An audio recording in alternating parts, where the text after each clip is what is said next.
Matt Birk joins us now. Hey, good to see you. And we also we are also joined by Art Pugh. Art and Matt, welcome to the show. Listen, we had another chair, but Holly Robinson Pete stole it. Don't worry, I don't stretch my legs anyways. All right, so first things first, where is the rest of Matt Birk? Like, what did you do with the rest of you? Like, you used to be a big old road grader. Was it like now you're just a normal human being?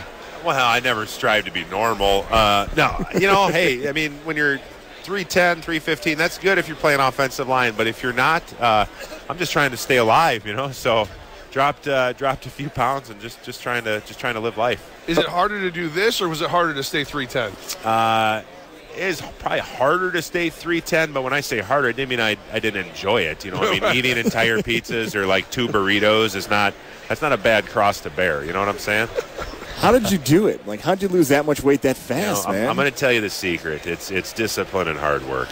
No, I mean, that's I tell people the secret to losing weight is just, gain a bunch and, like, just start really high. Where I am. Yeah, well, but, I mean, like, put on another 30 and then say, all right, I'm going to go on a diet. So you'll lose that 30 real quick. And people are like, gosh, you look great. And you're like, hey, thanks. Your net would be, your net's 0. But then people are, like, telling you how good you're doing. And you're like, keep going. I'm encouraged.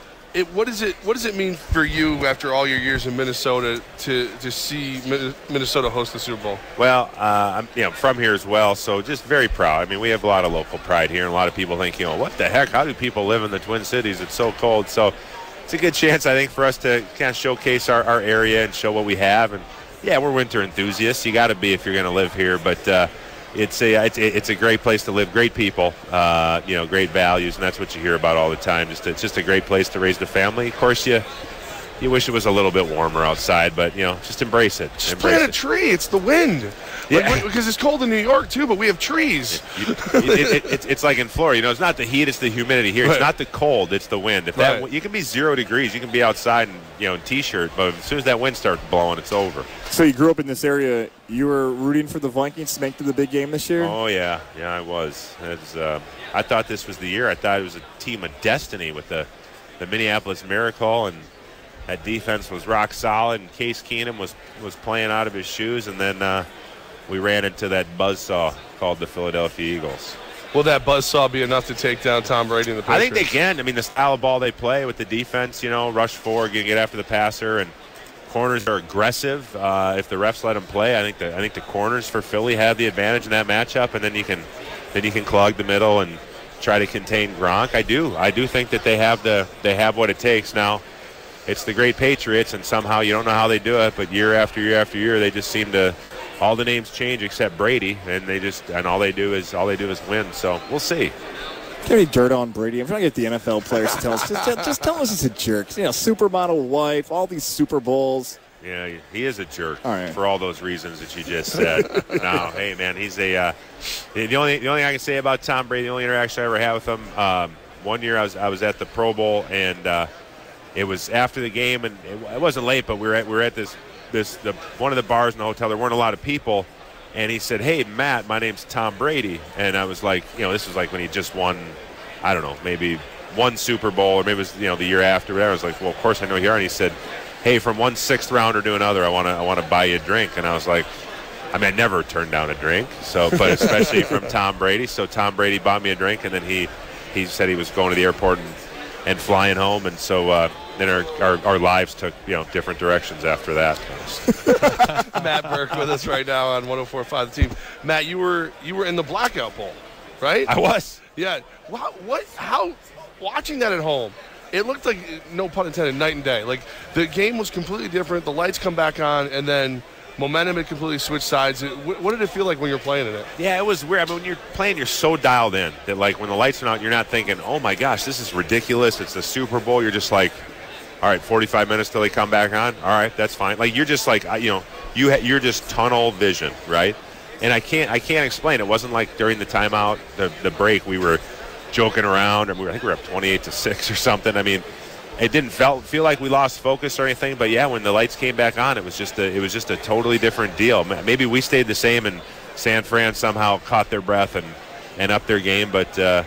it was wild, and I'm glad that game wasn't 5 minutes longer because I don't know if we would have held them off. See, I thought you might have been wearing the Super Bowl ring with us because another Ivy Leaguer like you, Ross Tucker, he was wearing his Princeton Ivy League championship ring around.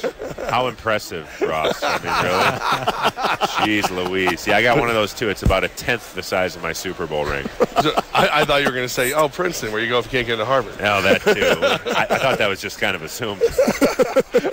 Matt, you're here with Art Pugh. First of all, Art, thank you for your service. Thanks, guys. We appreciate that. You are a former Army Special Forces Green Beret, and you guys are here for After the Impact Fund.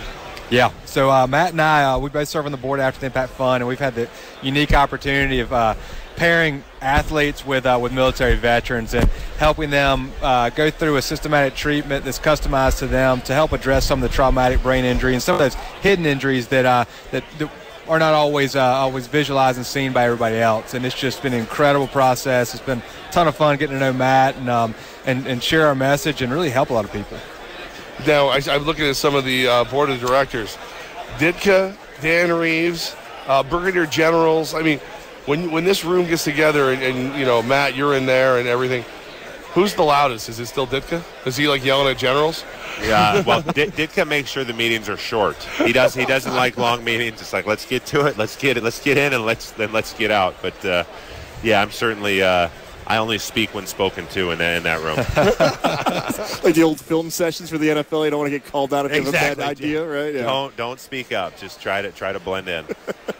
So for those of us who want to help out, who want to be a part of the solution, After the Impact Fund, how do we help? Yeah, you go to aftertheimpactfund.org, check out our mission. It costs about $25,000 per patient, per football player or retired service member that we send through these programs, and we also don't just treat them. We support the entire family, all the caregivers and wives and kids, and it works. We're bringing a real solution to people, and so I would, if anybody's feels so inclined, if their heartstrings are tugged, please help us out and let us provide this service for our great football heroes and for the heroes of our military who've defended our country.